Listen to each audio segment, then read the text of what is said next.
కాటికి కాళ్ళు దాపుకున్నోళ్ళు కూడా ఓటేదానికి వస్తున్నారంటే ఈ పట్టణాలలో ఉన్న డబ్బున్న సన్నాసులకు చెప్తున్నా. హైదరాబాదులో, సికింద్రాబాదులో, సైబరాబాదులో ఫామ్ హౌజులు కట్టుకున్న వాళ్ళకి చెప్తున్నా, బంగారు దుకాణాలు కట్టుకున్న వాళ్ళకి చెప్తున్నా, 40% దాటట్లేదు పోలింగ్. ఎందుకు అనుకుంటున్నారు? ప్రజాస్వామ్యం. ఈ ప్రజాస్వామ్యం లేకపోతే మీ దేశం లేదు, మీ ఆస్తులు లేవు. ప్రజాస్వామ్యాన్ని కాపాడుకోవాలని తెలివిలేని దద్దమలారా గ్రామాలకు రండి.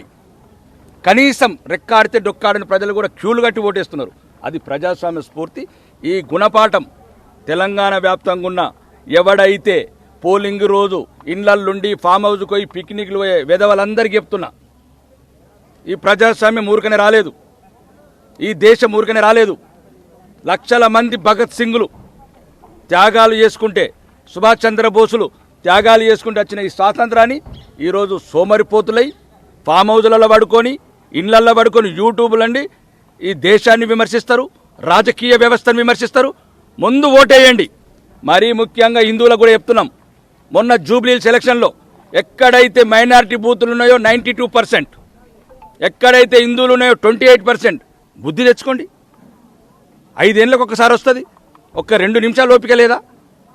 ఎన్నో లక్షల మంది ప్రాణాలు త్యాగాలు చేసి ఎంతోమంది మేధావులు తెచ్చుకున్న ఈ స్వాతంత్రం, ఈ దేశం ఎప్పటికీ ప్రజాస్వామ్యయుతంగా వెళ్ళాలంటే ఓటింగ్ శాతం పెరగాలి, ప్రతి ఒక్కరు రావాలి.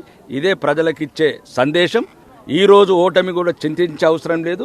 ప్రతి ఓటమి ఒక గెలుపుకు పునాది అవుతుంది. కాబట్టి ఓటమి పొందిన ఏ వ్యక్తి కూడా దయచేసి మధ్యన ఆత్మహత్యలు అట్లాంటి ప్రయత్నాలు చేస్తున్నారు. ఒక ఓటమితోనే జీవితం అయిపోదు. కేసీఆర్ ఓడిపోయాడు, రేవంత్ రెడ్డి మొన్న ఓడిపోయాడు, కేసీఆర్ 2 సార్లు ఓడిపోయాడు, ఎన్టీ రామారావు ఓడిపోయాడు, ఇందిరాగాంధీ ఓడిపోయింది. వాళ్ళని చూసిన మీరు సర్పంచులు జ్ఞాపకం పెట్టుకోండి. ఈ ఓటమి మళ్ళీ మిమ్మల్ని విజయాలకు దరి చేస్తారు.